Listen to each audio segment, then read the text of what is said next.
Hello, everyone. Sorry to keep you waiting for a few minutes. We're doing a little bit of a check-in with on making sure everybody's clear to come in terms of health. Anyway, thank you all for being. Please sit down. Please sit down. I keep forgetting this. I see all my Senate colleagues. I'm so unaccustomed to them standing up for me. No reason why they should either. We should be standing for Pat. Pat, you had a great speech. Thank you. Okay, well, Vice President Harris, the Attorney General Garland, and Secretary Mayorkas, I want to thank you for your leadership. And in a moment, I'll be signing into law 3 bills that extend critical support to our law enforcement and first responders and the communities they serve. And I want to thank everyone who worked together to pass each of these bipartisan bills, emphasize bipartisan bills. Before I turn to the specific of the bills, I want to say that when you look at what our communities need and what our law enforcement is being asked to do, it's going to require more resources, not fewer resources. That's why my administration is investing in the community policing we know works and the training and partnership the law enforcement and our communities have requested. And in community-based programs and interventions that can stop violence before it starts. Think about what we ask a police officer. We ask them everything from counselors to law enforcement officers to the fit folks who have to take down the bad guy. I mean, everything in between. And so just this morning, the Department of Justice released a significant new investment in community policing through community-oriented police services. Everything has an acronym. It's called COPS program. These grants, which total nearly $140 million, will go to 183 law enforcement agencies and allow them to fund over 1,000 new law enforcement positions and to fund other initiatives to build legitimacy and trust in communities, to address gun violence and other violent crimes, and to combat hate and domestic extremism, and to enhance the response to people in crisis. In addition, this announcement, along with the historic funding of the American Rescue Plan, means communities have the resources now available for the community violence intervention more than they've ever had before. We're talking about programs like violence interrupters, who work as a complement to police in identifying those most likely to be involved in gun violence, stopping it from happening to begin, and put those at risk, who put those people at risk, and put them on a better road to life. So we get them, divert them before they get into the bad stream to begin with. And I want to thank the folks in front of me for doing that. And I want to thank the Attorney General Garland, for leading these efforts as well. Today's investment and the bills that I'm about to sign share a goal of helping law enforcement officers and first responders be the protectors and the partners our communities need. The first bill I'll sign is the COPS Counseling Act. The law is modeled after successful laws in Nevada, and I want to thank Senator Cortez Masto. Thank you very much for what you did as Attorney General in Nevada and what you continue to do. And my good friend, Senator Leahy, who's been working on these things for a long time, and Todd Young and Tom Tillis, Representative David Trone, and Rushenthaler. There you are. I was looking around. I couldn't see you. I apologize. And by the way, David worked closely with our special guest here today, Angela Bamba, the widow of Montgomery County Police Officer Thomas Bamba, whose painful experience helped inspire this bill. Every day, our nation's police officers answer the call and confront scenes that can take a toll on them as well and leave them traumatized. It's not fundamentally different than folks in the battlefield. An awful lot of people come home without any physical wounds, but come home with post-traumatic stress and responding to terrible incidences. Well, the same happens for our law enforcement officers, arriving at homicide scenes, handling child abuse cases. As they confront these situations, we need to help them recover from the invisible wounds that their work can inflict. These wounds are no different from wounds that I said our military encounters on the battlefield. According to one study, law enforcement officers are 54% more likely to die by suicide than the average American because they're under such enormous pressure and they see things none of us ever see. The vast majority of law enforcement officers tell us that peer support programs are the most helpful mental health resource there is. And that makes sense. if you hold just a second, it makes you, when you think about it, you know, law enforcement as well as the military, all taught to be stand your own. You know, don't ask for anything. You can do it. Just take care of it yourself. And it's an enormous burden we put on people. And it's really difficult. I've learned working so diligently with the military community. It's so hard to get them to say, hey, I need some help. I need some help. I want you to know a wound that is imposed on your mind is no different than if you broke your arm or got shot in the leg. It's the same thing. It's the same thing. It deserves to be treated. And it deserves the respect that goes along with that. Because the strongest support and the best guidance often come from someone who has walked in their shoes. However, many officers don't access peer support because they have concerns about privacy and confidentiality. And only about half the states have confidentiality protections.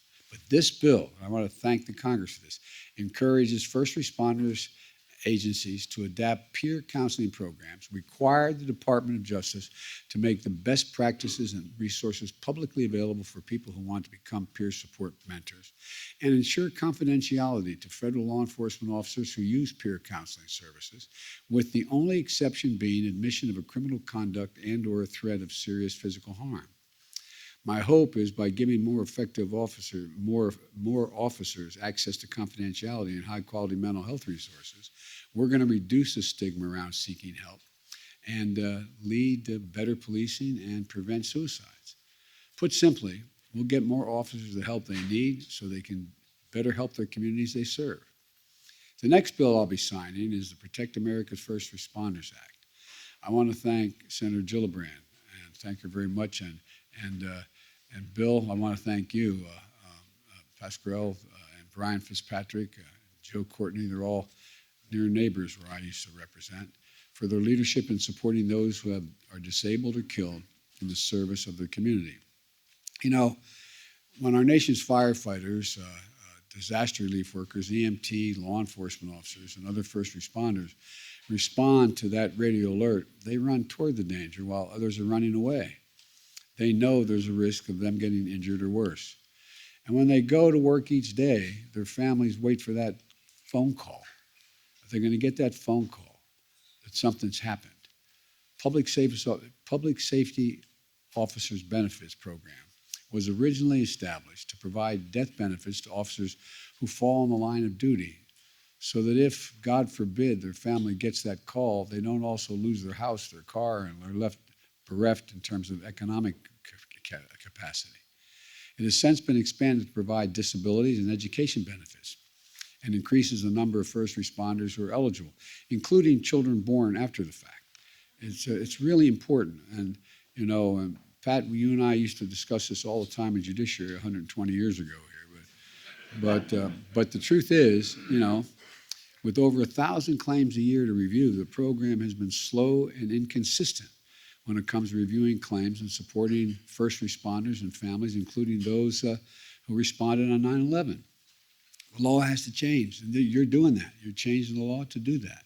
And it's going to make sure this program processes claims more quickly and speeds up payments, makes clear the public safety officers who are acting in an emergency situation, no matter the jurisdiction, are covered, and broadly defines what it means to be permanently disabled. Before this law, first responders permanently disabled in the line of duty were only eligible for benefits programs if they could never again perform any of the compensated work that they performed. Now, what you guys and women have changed is you allowed the disabled first responders who can't do the work they have been trained for, but still can perform tasks and take on work that's therapeutic for them, to do these jobs without losing the benefits. At the same time, getting both the pay and the benefit if it's in a different area. There's a line inscribed in the National Law Enforcement Officer Memorial. You've all seen it many, many times. In valor, there is hope. In valor, there is hope. Well, as one of the leaders of the Federal Law Enforcement Officers Foundation pointed out, this bill restores their sense of valor. And with that comes a lot of hope. The third and final bill I'll sign is named Jaime Zappa and Victor, Avrila. I didn't want to mispronounce it. I hope I pronounced it correctly because it's important. Immigration and Customs Enforcement agents who were ambushed by a drug cartel hitman in Mexico in 2011. The assailants tried to pull Agent Zappa from the driver's seat of the vehicle and shooting him 6 times. And Agent Avrila, despite having been shot, was able to push Zappa's leg down on the accelerator and escape the attack. Unfortunately, Agent Zappa later died of his wounds. That tragedy was compounded by another tragedy, a miscarriage of justice. The murder convictions against the 2 killers responsible for the murder were overturned on appeal. It was overturned because the law didn't make clear that the Department of Justice can prosecute anyone who kills or attempts to kill a federal law enforcement officer outside the United States. Thankfully, the murderers remain in prison, being convicted of other incidents stemming from that same incident. But this bill is going to protect agents serving abroad and send a message to drug cartels, terrorists, and criminals wherever they operate, that if you attack our agents, you will not escape our justice. I want to thank Senator Coons and Senator Cornyn for that legislation, and Representative Henry Kawar, and Michael McCall, Steve Shabbat, and other leaders for their leadership on this bill. In just a minute, I'll sign these bills, and they're good and important bipartisan bills. But I want to thank the International Association of Chiefs of Police, the Fraternal Order of Police, and the National Organization of Black Law Enforcement Officers and other law enforcement organizations that have been constructive players in negotiating over meaningful police reform. So I'm asking the bipartisan leaders here today to come together with them, as you've done before, to finally pass the George Floyd Justice of Policing Act. But that's next. And now I want to sign each of these bills. God bless you all, and may God protect all our law enforcement officers and first responders throughout the nation. Thank you. I'm going to sign these bills.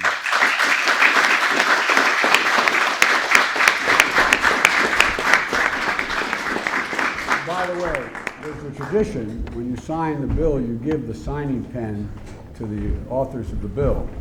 But I don't have that many pens with me. So I'm going to make sure everyone will get a pen. Everyone will get a pen. I'm not trying to hoard the pens, guys.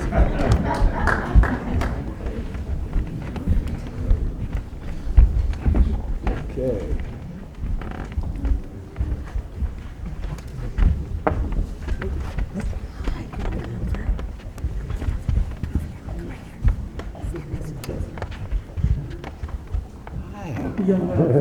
What's your name? Nice to meet you. How old are you? 7 years old. You are. What grade are you in? First grade. Well, that's great, man. Thank you for being here. You okay? Maybe after this I can show you a little more. See it?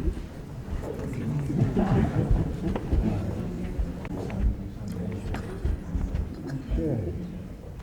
Here we go.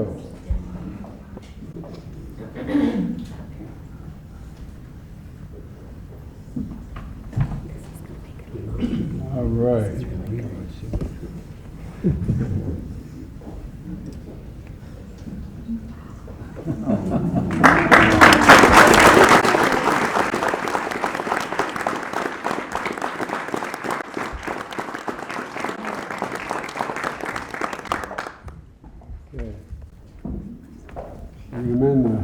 I'm not going to do that.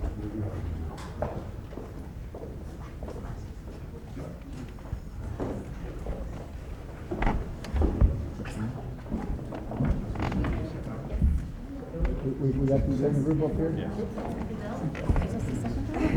They signed it. We can take that one.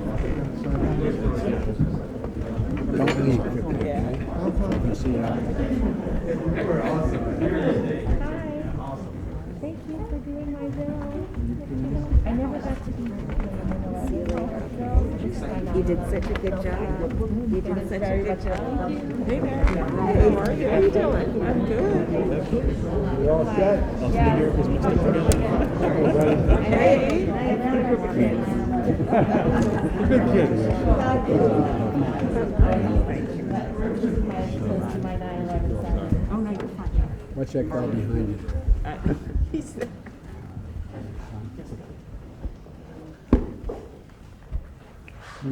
God bless you, All right, Mr. thank you. President. Thank you, thank you, thank you. God bless you. All right, now we're going to sign the third bill. Okay.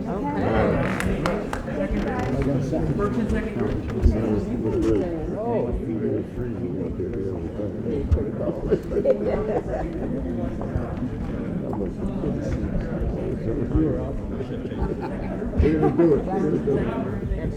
Thank you, thank you.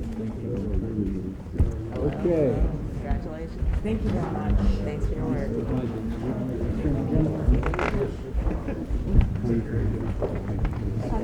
Title 18, U.S. Code, the further protect officers and employees of the United States for U.S. federal purposes. Knock her off. Yeah, I know.